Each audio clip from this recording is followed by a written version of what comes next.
What's poppin', howdy, and whatever else I need to say to get this thing started. Because I'll tell you, I never really recorded anything just to, like, do a recording of it, like an audio recording of it. I never even used Audacity before today, dude. I had to download it and I had to figure out how to work it, how to compress audio. I never did that stuff, right? Like, my microphone turns out it's had a buzz this entire time. I didn't even know. Like right now, you could probably like faintly hear it because I did all that Audio Technica BS with it. But it's insane the amount of stuff I didn't even know about to get this thing done. But this essay, I should say, was written a few years back, two or three, and it was during the Trump stuff was going on, Biden stuff, Hillary stuff. So it doesn't really, I don't think it like directly translates into the modern day. You could say a lot more about the modern day. Like if I would write it today, I would do it differently. But uh, I think it still holds up. Like the messages are still pretty good. So I'll go ahead and get on with what y'all clicked for. The two-party system affects us every day.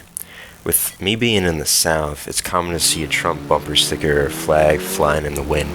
The system has completely engulfed my view of politics, with there being a left and a right, a Democrat and a Republican.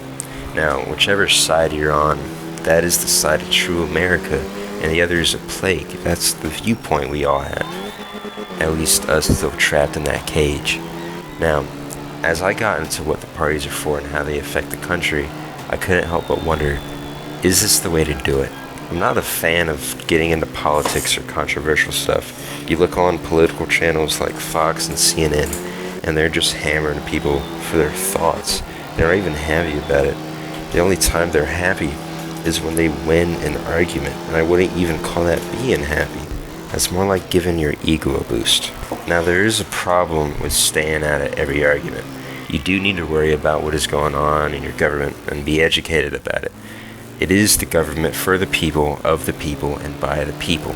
If you forget about your duties and responsibilities, consequences will follow. Just take a look at Hitler. I found myself asking a question. How can you fulfill your duties by telling your government how to govern, but not get into the ideological storm of political parties? I couldn't think of an answer, so what we do is we take a shortcut, and we just get rid of them. And it turns out, the Founding Fathers had the same idea.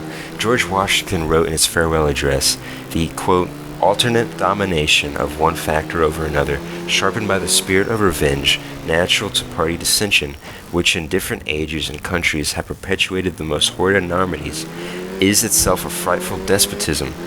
In other words, parties are not too good. Now, Washington wasn't just lucky to make this accurate prediction. He could already see the cracks forming around him. The first signs of the two-party system being formed happened as soon as Washington left the presidency. The two parties went by the Federalists and the Democratic Republicans. These parties represented the two major ways of thinking in the 13 states. The Northerners, composed more of businessmen, supported a large federal government. The Federalists represented this view. Then in the South, mostly farmers who were poorer than their northern counterparts, supported a small federal government and wanted power moved to local governments. This view was represented by the Democratic Republicans. This system made sense because America did not know what America was yet. Today, the U.S. spans over an entire continent. It is massive. In this large space, you can find many different cultures and ways of thinking. With this large diversity, it would make sense to have a vast amount of parties, each representing different ways of thinking. The Washington Post said this perfectly, quote, the inherent problem with our current system is that it shoehorns the entire spectrum of political opinion into just two parties, end quote. Not only that, but the two parties are very similar. Now, I know that sounds crazy, but hold on. Way back when those two original parties, the Federalists and the Democratic Republicans, ruled Washington, one of them won out over in the other in the long run. That was the Federalists. The parties today, both Democrats and Republicans, have different agendas they want to push, but fulfill them the same way as the Federalists, with big federal power. The fate of how America is to run was decided a long time ago. The two-party system now, like Britain ruling the colonies in 1776, is outdated. The reasoning for using the system is not worth the damages it causes. One of the many quotes of Thomas Jefferson tackles this topic. Quote, "I am increasingly persuaded that the earth belongs exclusively to the living, and that one generation has no more rights to bind another to its laws and judgments than one independent nation has the right to command another." The two-party system was a decent way of figuring out which way the federal government should operate in the early days, but now it's just a tradition of the past. Not only that, but I can't tell you how many times I've heard someone say, "You know, the majority of voters in the US are more in the center than all the way left or right." It's common knowledge that the system is broken, so if so, why not change it? Well, some people might say that we should not go through the trouble and chaos that will happen by stepping off the two-party system. The most un-American idea is staying where we are because we were afraid of what will happen if we change. When the Founding Fathers signed the Declaration of Independence, they signed their death warrant. Were they afraid? Heck yeah. But the independence was worth the risk. Like independence, a system that favors more of what the people want than what few old fellas in DC want is worth any temporary chaos it causes. The American philosophy, along with the virtues of democracy, is that the people can change their ways for the better. We as individuals are not tied down with who we are.